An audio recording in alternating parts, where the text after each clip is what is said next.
Assalomu alaykum hurmatli do'stlar. Assalomu alaykum azizlar. Asab charchashligini depressiya kasalligidan farqi nima? Farqi bormi? Ha, albatta farqi bor. Asab charchashligi bu bir umumiy holat. Depressiya esa konkretni bir kasal. Turli xil kasalliklar natijasida asabni charchashligi kuzatiladi. Lekin bu degani asabim charchagan, qaysi dorini ichishim kerak degan savol to'g'ri degan ma'noni bildirmaydi. Asabi charchagan insonda surunkali charchash sindromi bo'lishi mumkin, nevroz bo'lishi mumkin, depressiya bo'lishi mumkin.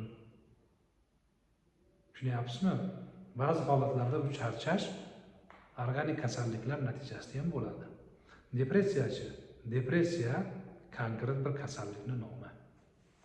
Asab charchashligi natijasida misol inson u yoki bu doktor oldiga borsa, doktor dori yozib bermagan taqdirda ham bitta yarim tabletkani ichib dam oling, aylaning, jismoniy harakatingizni ko'paytiring, televizorni kamaytiring degan tavsiyalar bersa, shu bilan o'tib ketadi.